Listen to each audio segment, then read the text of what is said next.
Welcome back to the Splash City Basketball Podcast, where we talk basketball from the high school level all the way up to the pros with a twist from the land of 10,000 lakes here in Minnesota. I'm your host, Steve Hartman. Really excited about today's episode. We went on location again, this time to Back Channel Brewing in Spring Park, Minnesota, not too far from my house.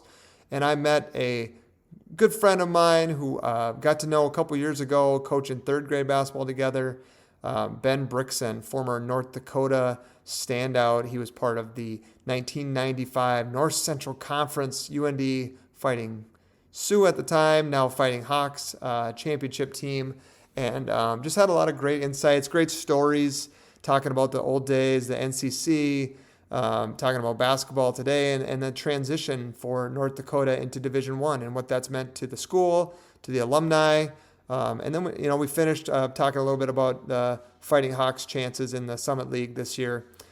They actually tonight, the reason I brought Ben on tonight specifically was because UND was playing at Creighton, and Creighton coached by Greg McDermott, who was an assistant coach at UND when Ben was there. So a little connection with Rich Glas as well, so we'll talk about that. But thanks for listening. We're excited to bring this show to you live today. So with that, let's get into it. All right, we are at Back Channel Brewing in Spring Park, Minnesota. Great location. I'm super excited to have Ben Brickson with me. Ben, former UND basketball player, back in the old NCC days. Tonight, North Dakota's playing at Creighton, so I thought it'd be a great time to bring Ben on. So thanks for being here, Ben. Hey, Steve. Thanks for having me. It's an honor to be on the podcast and talk some old NCC hoops. Oh man, glory days. Yes, the good old days. Yeah, I want to call out that we're not getting paid by Back Channel. Back Channel's a local spot. It's a great brewery. I think, what am I having tonight? It's the Slappy Beer Girl is what I'm having. Very good New England IPA. So Ben, what do you got? Yeah, I've got the seltzer. Okay, so seltzer. With the margarita seltzer tonight. All right. Perfect. So, like I said, Ben played at North Dakota. Actually, one of the fun stories we have is third grade, so 3 years ago, we were coaching basketball together. Never met each other. We meet at a local sports bar in Mound, and it's, hey, I played at North Dakota. Oh, I coached with Rich Glas when he was at Concordia. And that was just hilarious, like small world type stuff, right? Yeah, the fact that you coached with Rich, he was my coach, and we didn't know each other. That didn't come up for like an hour into the conversation. It's crazy, small world. And then there's also other guys from like Climax Fisher. You're from went to Sacred Heart. Yep. A bunch of guys we kind of knew. So a small world, but super fun.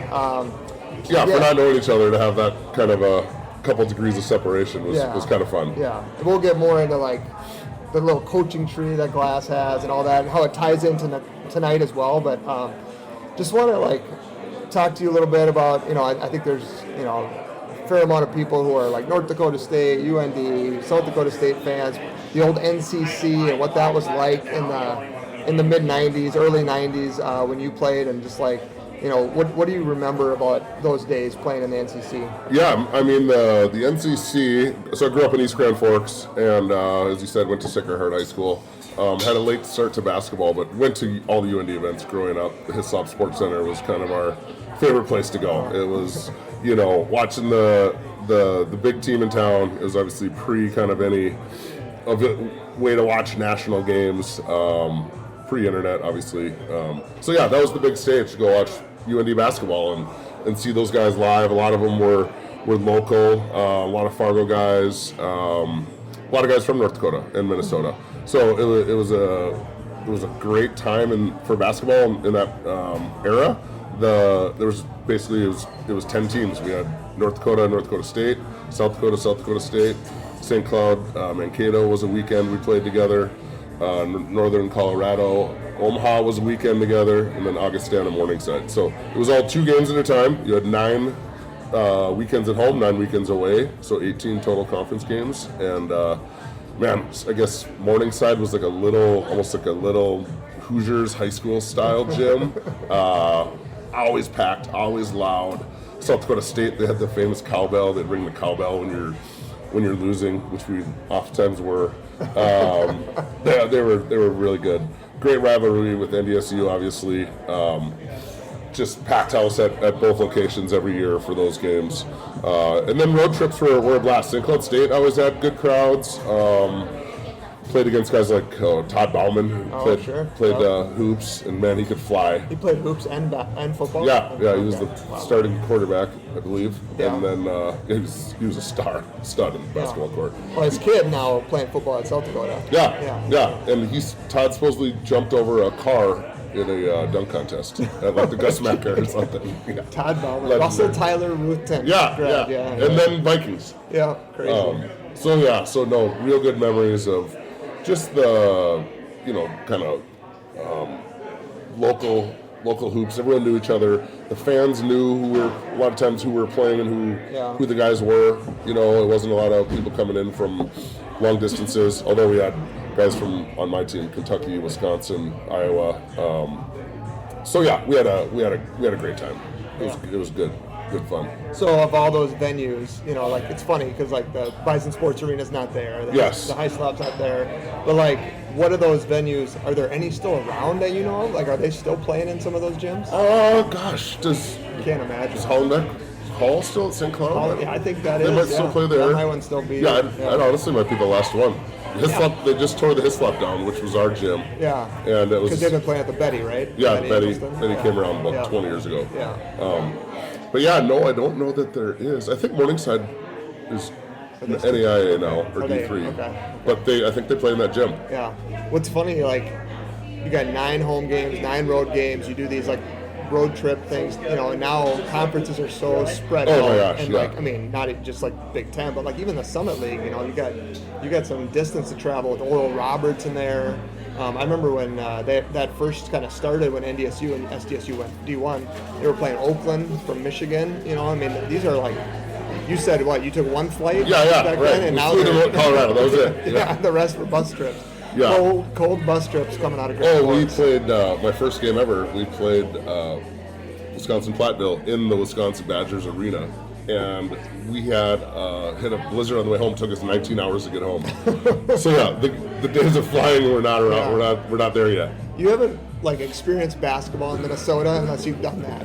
Without a cell phone. Yes, exactly. Or an iPad. Buses in the ditch. I don't know what's going on. You got your textbooks and your guy sitting next to you.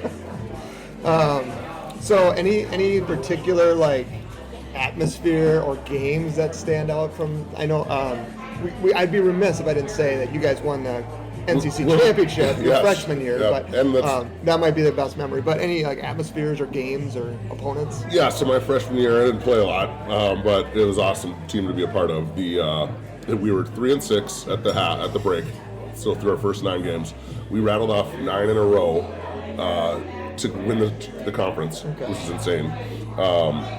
The third game before the last, we had to beat the Bison, and it was insane. It came down to the wire. We won, so we kept our dream alive, right? Because there was a lot of, I think it was down to us, South Dakota, and North Dakota State. We needed this perfect combination of us winning and people losing, and it happened just perfectly. But that Bison game came down to the wire. We won it right at the end. Then we won in overtime in South Dakota, the Dome, to find out that we won it. And then I think we were 19 and 11. On the bus ride home, season was over. We're waiting for the standings to come out. We had beaten Morningside head-to-head twice. They had 21 wins, I think, or 20 wins. So they were ahead of us in the seedings. So we got home from this road trip to win the conference. We had to 2 days later go back to Morningside, play the first round of the playoffs, and we lost. So beat them twice in the regular season. Yeah, beat them twice. And it was a bummer because I think they went to the Elite Eight that year. We thought that was our year. But no, just a lot of memories of packed gyms and good rivalries. We got to know these guys. Everyone stayed 4 years. Right. We knew the guys that were at all the different schools and kind of got to know them. You see them a couple times a year. We didn't, we weren't friends on Facebook, but but yeah, we got to know who they were, and it was fun. Yeah, absolutely. Any players you remember from that era? Anybody I don't know if they went on play professionally or like even in the what was it? It wasn't the G League back then. But Yeah, right. Fargo had a team. The Fargo Bees. The Fargo Bees. Yeah. Well, yeah. Notably, one of my teammates and good friends, Todd Johnson, played for the Bees. Oh, okay. Our other teammate's dad was like part owner, quotes, whatever that meant. Owning the Bees, we're not sure if it was lucrative, but Chris Gardner's dad was part owner, so Todd played for the Bees. It was awesome. We'd go down there, watch. They played. They had Townsend Orr. Townsend Orr from the Gophers. Right? Yeah. They had one of the guys that was featured in the Hoop Dreams was on the team, so he's kind of a celebrity, right? Yeah. He's a movie star. Wow. But man, Brian Sand was unstoppable. He's a NDSU center. Okay. He's a Minneapolis police officer now. Okay. Great dude. I think I saw he went into his NDSU Hall of Fame. Who else was there? Every team had their studs. We had a lot of good rivalries, really good guards. South Dakota State always had a really good team, really well coached. Same with USD. St. Cloud State had some really good players. Yeah. But probably my best memories of the best players were my teammates. Oh, yeah. That's good. Yeah, That's good. right? Yeah. Good way to think of it. I mean, you're a good teammate, so you guys. Yeah, right. You got to say that. Did you ever you probably didn't think of it back then because it wasn't even a thought, but like the idea that now they're Division I, like. Yeah, no, we never thought that would be. I mean, right,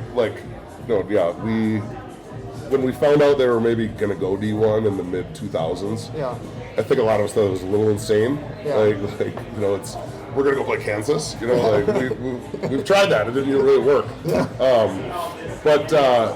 remember the original thought. There was two schools of thought, kind of around like alumni and friends of mine who were still like around the program. It was do you jump in there and you're kind of overwhelmed for a long time, or is it worth doing that? Or is it better to be a top tier D2 program and try to go for a national championship? Yeah. Try to win big. Yep. Or NDSU had already done it, and they started to kind of see some success in football. They went to the big dance in basketball, and we were like, oh my gosh, maybe that is the way to do it. Maybe it is a sweet to go and win your conference and win the mountain, win the summit, go play a Gonzaga or an Arizona. I think they went with what they felt they had to do, and that obviously looking back, SDSU followed that path, USD, it was kind of the thing you had to do. NDSU was a few years ahead of UND, I think, if you went back and looked at it. But no, I think everyone was happy to do it. It was exciting. UND's made the big dance, I think, once, which was great. Played Arizona. We had a big get together and talked about it, as alumni. But it's tough to get there every year. We got all these teams recruiting all over the country now, and the coaches have a hard time putting together a team that's going to stick around. But no, there's certainly some challenges. But to answer your question, I think it was a good thing. And it was fun. It was fun to say, hey, this is a D1 program. Yeah. You get more money, you get higher level, coaching and nutritionists and all the things that come with it. Well, I mean, and UND is kind of unique in that they had a Division I hockey team. Yeah, so they had some. I mean, I don't know that it's the same. Yeah, but we had a snapshot of it. Yeah, for sure. like you kind of got, and you got the financial piece of it, right? Like the revenue from the hockey team has to be able to support. Where at NDSU, it's the football team's revenue probably helps support a lot of the other sports for sure. For sure, and we had to that point, we got to see a national championship level D1 program right in town, which is pretty cool. Yeah, for sure. Yeah, they won it one year I was there, and then a couple years after I was there. Yeah. I think there was the point guard for UND in their tournament year was like a Park Center kid or something from the Twin Cities, right? Quentin Hooker? Yes. Hooker? Yeah. Ooh. Yeah, he was awesome. He's still playing pro ball, I think. Yeah, I pulled that out. I knew you'd know that. I think he is still playing pro ball. Yeah, I almost forgot that they had made the dance, but that was in was that the Big Sky? They were in the Big Sky. I think they were in the Big Sky. I forgot that they were Big Sky first, and then they moved to the Summit. Yep, Brian Jones was the coach. Brian Jones. He came in and took on a tough role. Like, you're trying to recruit basketball players to come to 30 below weather It's freezing between classes. Your buddies are down south texting you from the hot weather, the beach. Yeah, and you're walking to class. It's 30 below and 20-mile-an-hour winds. Yeah. It's not optimum for grabbing those kids from the south that are from Texas or California. And, right. Hey, come up to Grand Forks to play basketball. Yeah. Actually, that's funny because I was just reading an article or I listened to something about the Strickland kid that's at NDSU. Yeah. And his dad or uncle or somebody had told him like, hey, the best thing that happened to me was getting out of the city and moving out to wherever he played. I don't remember where it was, but it was something like Sioux Falls, Skyforce or something back in the day, because you just now all you focus on is basketball. So there is that's true. There is something to that, right? To that point, we had a lot of guys that did come from out of state and thought they, didn't know if they'd like it, and they loved it. Right. Grand Forks is a great community. Yeah. A lot of people supporting the teams. You don't kind of fall by the wayside. Actually, back then, we were the main, university on TV, in the news. Yep. There's a full-on news network there. Right. So it was sweet. It was kind of a good time to be going there. Yeah. I mean, going off that, talking about recruiting, how do you think the recruiting has changed now that obviously being Division I, but also, ESPN Plus, tonight's game against Creighton, right? Yeah. They're on ESPN. Yeah. That visibility has to help recruiting, I would imagine. Yeah, I would say the coaches are probably talking about that. Hey, you're going to play some national teams. You're going to be in big spotlight. Look at how many he had against Alabama. Oh, yeah. 50 against Alabama. Yeah, the kid that went to West Virginia. Yeah. And what's his name? Eagle Staff. Yeah. And now he's down in Big Time D1 on the East Coast. Yeah. So you get the exposure of those things. You get to probably get some minutes you maybe wouldn't get, at a bigger school. Right. And come up and show them your stuff. There's so many examples of that. Grant Nelson at NDSU was one of those. Went to Alabama, Final Four. Zeke Mayo at South Dakota State. Now Oscar Clough was at South Dakota State. He's at Purdue. That's just it can be it's hey, you're overlooked. Come prove everyone wrong. Yeah. And it's tough, right? They leave and you can't really build that consistency, but you get a year of some pretty awesome players. Yeah. So as a coach recruiting, those are some obstacles because it's you can't tell everyone they're going to get 20 shots because they all come out there and there's not 20 shots for everybody. Yeah. But you get a chance to prove yourself. Yeah. You get a chance to, play in a solid conference. You go out and you're on the road. You're missing some school. You're having some fun. You're meeting a lot of new people. Yeah.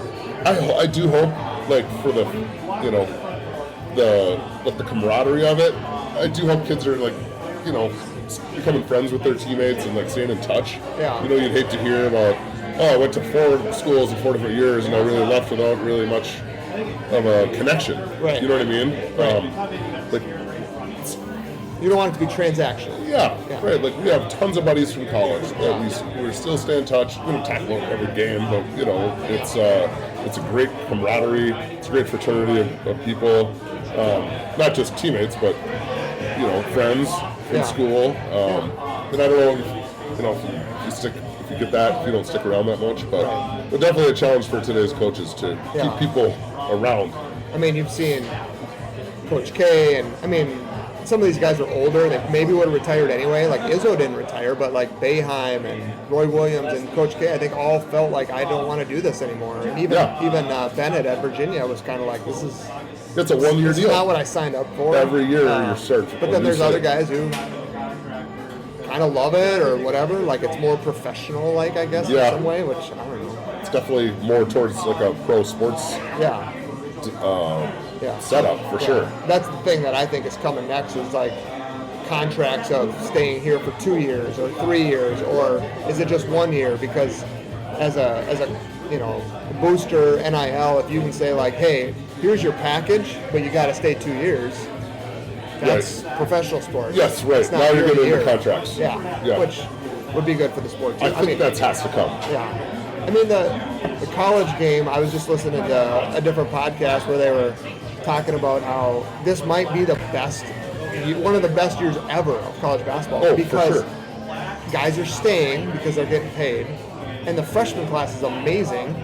So you have like this weird dynamic where it's like old, really good teams mixing with unbelievable freshmen, all this talent. Yeah. And it's going to make the product great. And I mean, I would agree. Like everything I've watched so far, it's phenomenal. So, Yeah, it is. It's fun to watch. so It's like a junior level pro league. it is, which it kind of always has been, I think, to some degree. Right? Like there are certain programs, Kentucky would put more into basketball, and they got better players. Well, then what a catch-22 if you're a really good college player and you got a chance to make a couple million, and you don't know if you'll make the NBA. Right. Do you pick college over the pros? Right. It truly might be the best decision. No, I think that's a lot of guys. Or like guys like Braden Smith, where he's National Player of the Year, but he's probably not going to be a great pro. Right. He's just not big enough. But he's going to make a fair amount these last couple of years. Yeah. He'll be fine. Right. Yeah, it's an ever-changing climate, obviously. It is. Yeah. It's crazy. It is crazy. It's That's hard a good way to sum it up. So I kind of want to end on the Rich Glas coaching tree. We kind of talked about this a little bit, but like I worked with Rich for 1 year. He was super fun. You played for him for 4 years. He's got Greg McDermott was on that staff. Yep. Ben Jacobson was on that staff. Yep. Now the head coach at Northern Iowa, and he's been there for 20 long years. time. Yeah. And McDermott's been at Creighton for a long time. He Almost was also the at same Northern role. Iowa, though, right? First. Yep, McDermott brought Jacobson to Northern Iowa. Okay. And then Jake took over. Yeah. And Mac went to Iowa State, and then quick stint at Iowa State, and then over to Creighton, where he's been ever since. Right. And so, like, it's just... And I don't know, did you know that Coach Glass went and coached for Ben at Northern Iowa? Yeah, he was an assistant there. Right? Yeah. He was, like, in Arizona for a year or two, and I think, was he in Hawaii, too? I feel like... He was in Hawaii before UND. Okay. All right. Yeah. I'll never forget this. I hope I'm not, like, ruining anything for Coach Glass. But we had a play called Shaka, which was like the Hawaiian surfing. Oh, yeah. He would call that out. Yeah. He was like, I picked this up in Hawaii. And I was like, oh my God, this is great. Oh, yeah, his stories are amazing. Going from Bemidji to Hawaii, and then up back to Minnesota. Right. And actually, his first gig was at University of Minnesota Morse as his head coach in like the late 70s. So, Yep. Yeah. And then one of our other coaches, Jim Severson, he was Rich's other assistant, and he ended up going down and being the head coach at Morris. Oh, really? Yeah. Oh, Jim. Oh, yeah. Okay, that name sounds familiar. Yeah, Jim and Gene were brothers. Yeah. Oh, funny. Jim was awesome. I mean, it's kind of crazy though when you think about that team or that staff with Rich.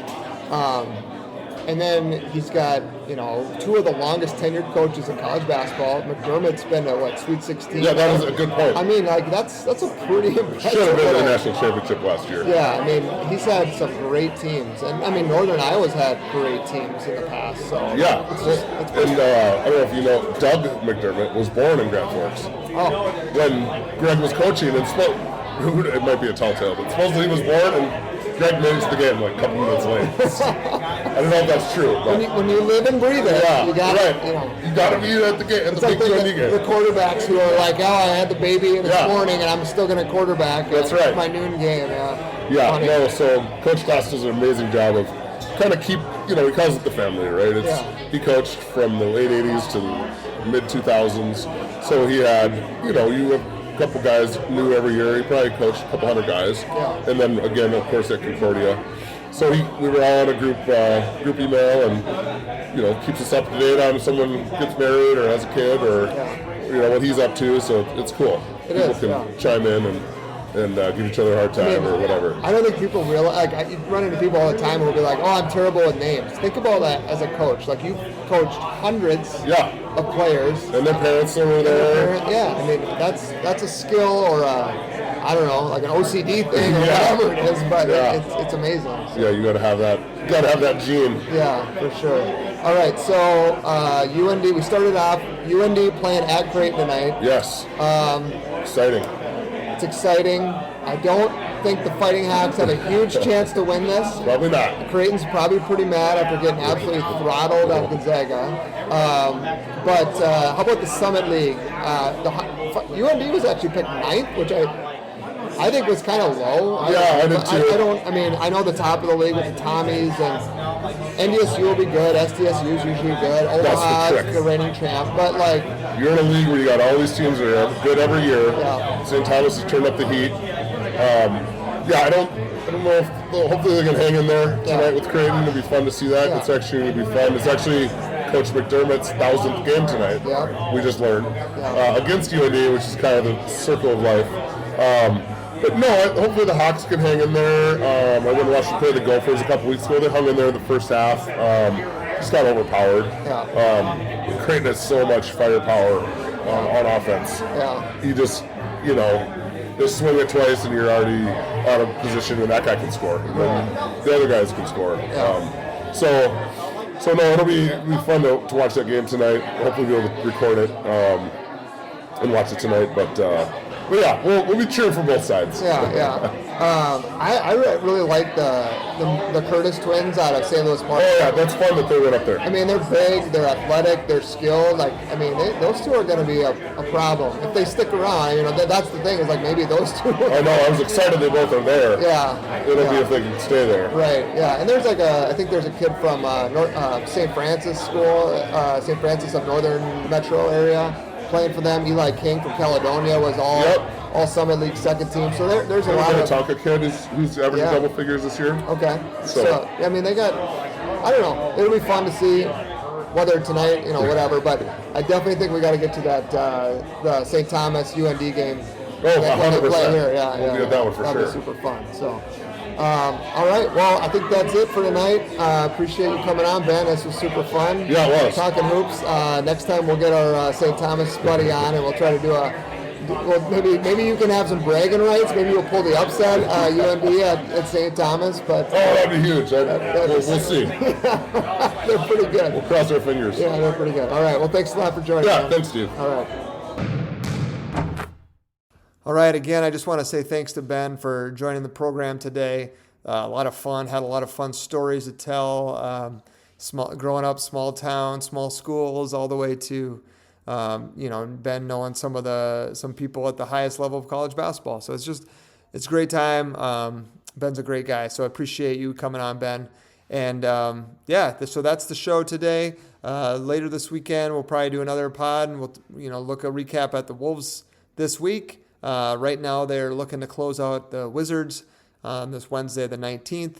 And again, some great college basketball games early in the year. We got Illinois, Alabama going on right now in Chicago.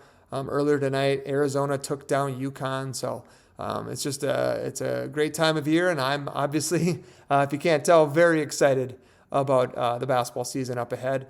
And also, hopefully, we'll get some insights from either high school coaches, AAU program directors. I got a few things in the works coming up for the next few episodes as well. So stick around for that. Like on Instagram, follow the YouTube channel, find us on Facebook. However you got to get to the Splash City Basketball Podcast. We're here and always listening for feedback and thoughts. So thanks again. This has been the Splash City Basketball Podcast. Back in that bag again.